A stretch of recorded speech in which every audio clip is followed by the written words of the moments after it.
tiki your ears off, you have come to the right place. In this little corner of the interwebs, I pull out various tiki-related albums to share with you and sing their praises, but don't worry, I won't actually sing. Today, we're going to give a listen to the Exoticating Waves of Tiki Joe's Ocean, the 2009 debut album from Tiki Joe's Ocean.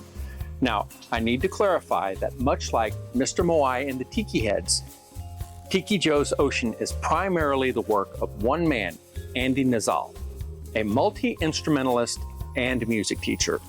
For live performances, Nazzal has recruited some talented guest musicians such as Elika Lyman and Mark Riddle, but in the studio, at least on this debut release, it is Nazzal performing all of the instruments. I have to say, the results are damn impressive.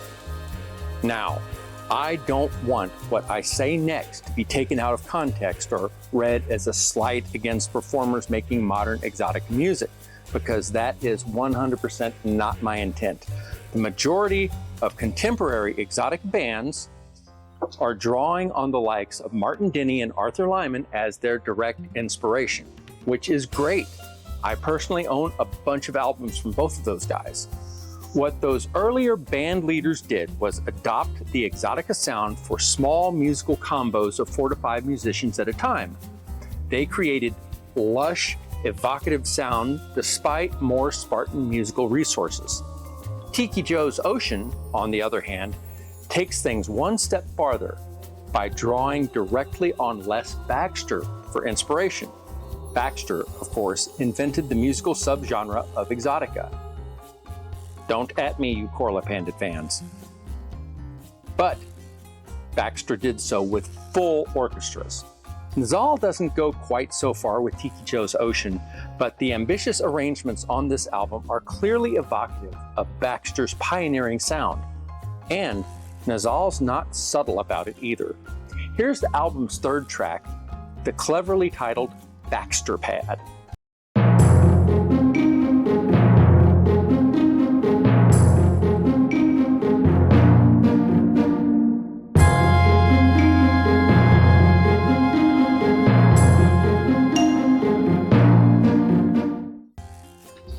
That opening is straight out of the Les Baxter orchestral playbook, influenced as much by classical music as the popular jazz composers of his era.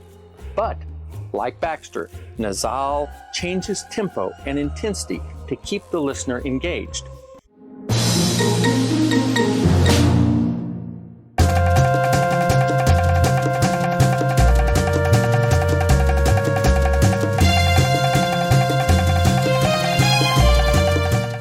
It's simply a grand, sweeping piece, packing a lot into its 3:16 runtime.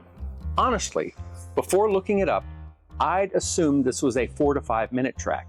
There's simply a lot in there. Next up is Grey Jungle Rain. Let's listen.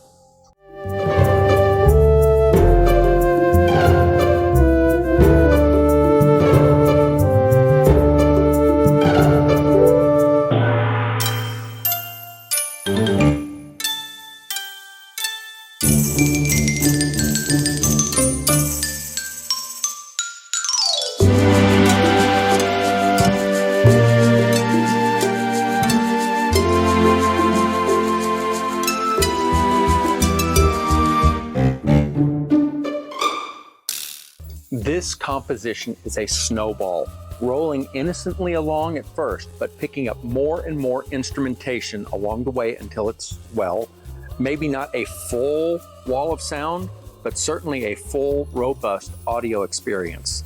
The arrangement packs in the same kind of exoticism found on Baxter's Ports of Pleasure album. It's methodical, alternately light and menacing, and overall simply engrossing. I don't want to diminish any of it by calling it a pastiche, but as something inspired by the sounds of Baxter, it is spot on. Thanks for tuning in. If you like what you see, please hit the like and subscribe buttons down below. If you really like what you've been seeing here at A Moment of Tiki, please leave a comment or maybe even share the video to your feeds.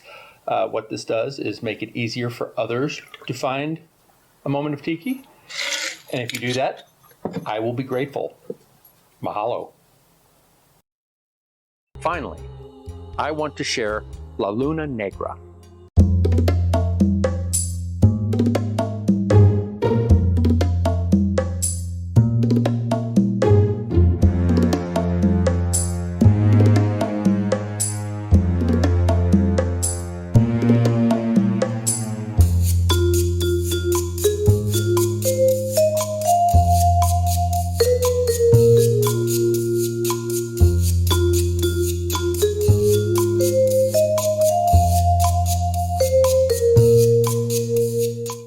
This track might showcase the Latin beats and rhythms incorporated in the music more than any other track on the album.